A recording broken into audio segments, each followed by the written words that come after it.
friends, welcome to Samayal Vera Level. இந்த video நீங்கள் பார்க்க போகிறது பீன்ஸ் பொரியல். அதுக்கு தேவையான பொருட்களை எடுத்து வச்சுருக்கேன். 300 கிராம் பீன்ஸ் கட் பண்ணி வாஷ் பண்ணி எடுத்து வச்சுருக்கேன். தேங்காய் துருவல் கொஞ்சம் எடுத்து வச்சுருக்கேன். தாளிக்கிறதுக்கு 2 காஞ்ச மிளகாய் கிள்ளி எடுத்து வச்சுருக்கேன். கருவேப்பிலை கொஞ்சம் எடுத்து வச்சுருக்கேன். ஒரு மீடியம் சைஸ் வெங்காயம் கட் பண்ணி எடுத்து வச்சுருக்கேன். 1 ஸ்பூன் கடுகு, 1 ஸ்பூன் உளுந்து எடுத்து வச்சுருக்கேன். அதுக்கப்புறம் சாம்பார் பொடி 1 டேபிள் ஸ்பூன் எடுத்து வச்சுருக்கேன். இப்போ எப்படி செய்யலாம் பார்க்கலாம் வாங்க. அடுப்பத்தை வச்சு ஒரு பேன் வச்சுக்கலாம். 1 டேபிள் ஸ்பூன் ஆயில் விட்டுடலாம். எண்ணெய் காஞ்சிருச்சு. கடுகு உளுத்தம் பருப்பு சேர்த்துக்கலாம்.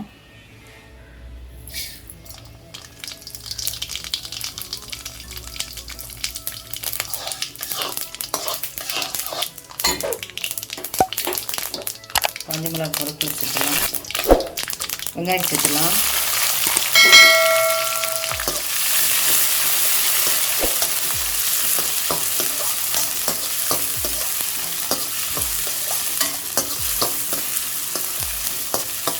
நல்லா வதக்கி விடலாம். வெங்காயம் கொஞ்சம் வதங்கட்டும்.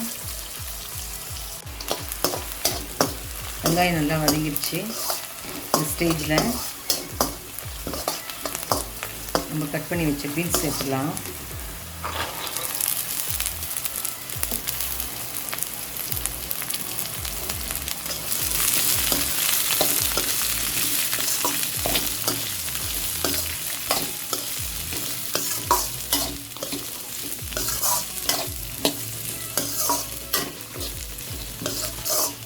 ரெண்டு நிமிஷம் பீன்ஸ் எண்ணெயிலே கொஞ்சம் வதங்கிட்டோம். பீன்ஸ் ஒரு 2 நிமிஷம் நல்லா வதங்கியிருக்கு. இந்த ஸ்டேஜில் நம்ம எடுத்து வச்சு சாம்பார் பொடி சேர்த்துடலாம்.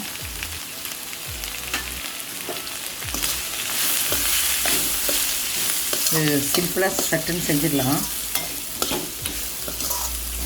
இது தேங்காய்க்கு பதில் நீங்கள் பாசிப்பருப்பு கொஞ்சம் வேக வச்சு கூட இல்லை கடைசியாக சேர்த்துக்கலாம்.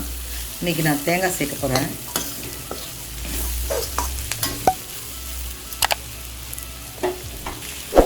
தேவையான அளவு உப்பு சேர்த்துக்கலாம்.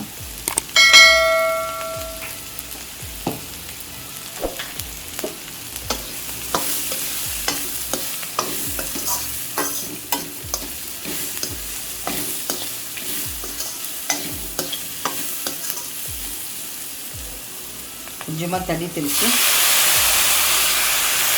ஒரு 10 நிமிஷம் வேக வைங்க. 10 மினிட்ஸ் நல்லா வெந்துருச்சுங்க. இந்த ஸ்டேஜில் தேங்காய் துருவி வச்சுருந்தாலும் அதை சேர்த்துடலாம். நல்லா தேங்காய் துருவி இப்படி சேர்த்து ஸ்டவ் ஆஃப் பண்ணிடலாம். ரெடி ஆகிடுச்சுங்க. அவ்வளவுதாங்க, சுவையான பீன்ஸ் பொரியல் ரெடி. நம்ம சேனல் நிறைய பொரியல் வகையெல்லாம் செஞ்சு காமிச்சிருக்கேன். மேலே இருக்க ஐகார்டை கிளிக் பண்ணி பாருங்கள், லிங்க் தரேன். இந்த வீடியோ உங்களுக்கு பிடிச்சிருக்குன்னு நம்புகிறேன். லைக் பண்ணுங்கள், ஷேர் பண்ணுங்கள், கமெண்ட் பண்ணுங்கள். நம்ம சேனல் சமையல் வேறு லெவலுக்கு சப்ஸ்கிரைப் பண்ணுங்கள். மறக்காமல் பக்கத்தில் இருக்க பெல் ஐக்கானை கிளிக் பண்ணிவிடுங்க. மீண்டும் அடுத்த வீடியோ உங்களை சந்திக்கிறேன். தேங்க்யூ.